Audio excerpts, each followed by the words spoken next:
Adilah stood in the grand lobby of the Richman's hotel, surrounded by polished marble floors and sparkling chandeliers. Given that 5 days ago she was sleeping on the streets, she felt like she didn't belong. Adilah had started work at the Richman's hotel in the finance department as promised. Her new role in the hotel's finance department was a strange twist of fate. Since Adilah could not remember her surname and had no identification details or qualifications on her, Mr. Cooper had offered her two options when he rescued her from the streets. They could go to the police, take her fingerprints, and search for her identity, or she could work for him under the pretense of being his wife, keeping her past a mystery until she was ready to uncover it. Adilah had chosen the latter. The thought of confronting her true identity terrified her. She had no memory of her life before the streets, and the idea that the people in her past had abandoned her gnawed at her soul.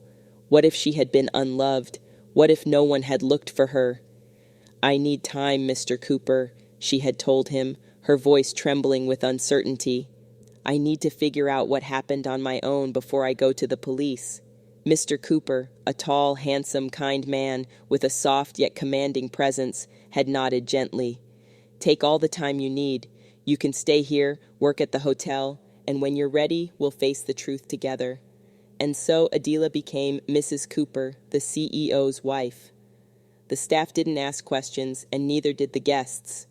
Adilah threw herself into her work, spending hours at her desk, analyzing financial statements and recommending investment strategies that transformed the hotel's fortunes. Her sharp mind and impressive insights quickly caught the attention of Mr. Burns, the finance director, who was initially skeptical about her abilities. But it didn't take long for him to realize that she was no ordinary employee. "Adilah," Mr. Burns said one day after a particularly crucial board meeting, "you have a talent I've never seen before. It's almost as if you've run bigger corporations in your past life." Adilah smiled politely, feeling a flicker of confusion. She had no memory of her past, but somehow numbers made sense to her. Corporate strategies came naturally, as if they were etched into her mind long before she had stepped foot into the hotel. "Thank you," she replied softly. I don't know. It feels familiar." Mr. Burns raised an eyebrow. "Familiar?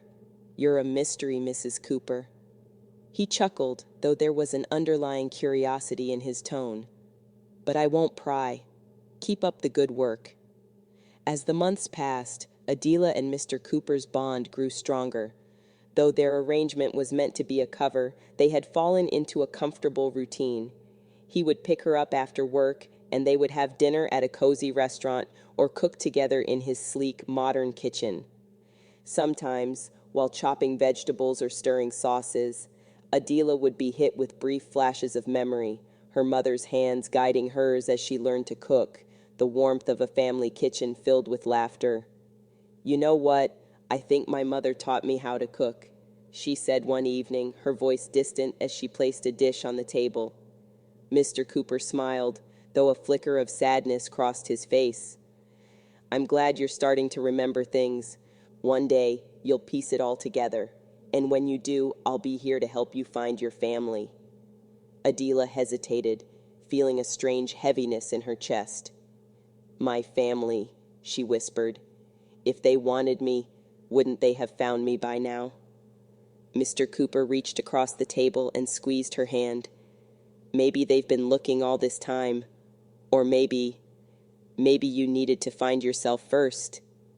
They ate in silence for a while, but the weight of his words lingered. Mr. Cooper had become her rock, her friend, and without realizing it, something more. His daughter, Natalie, only strengthened their connection. The 3-year-old had taken to calling Adilah Mama from the moment they met, running into her arms with shrieks of joy whenever she visited Mr. Cooper's home. "Mama, Mama," Natalie would cry, her tiny arms wrapping around Adilah's neck. Adilah couldn't help but smile, hugging the child back. "I'm here, sweetheart."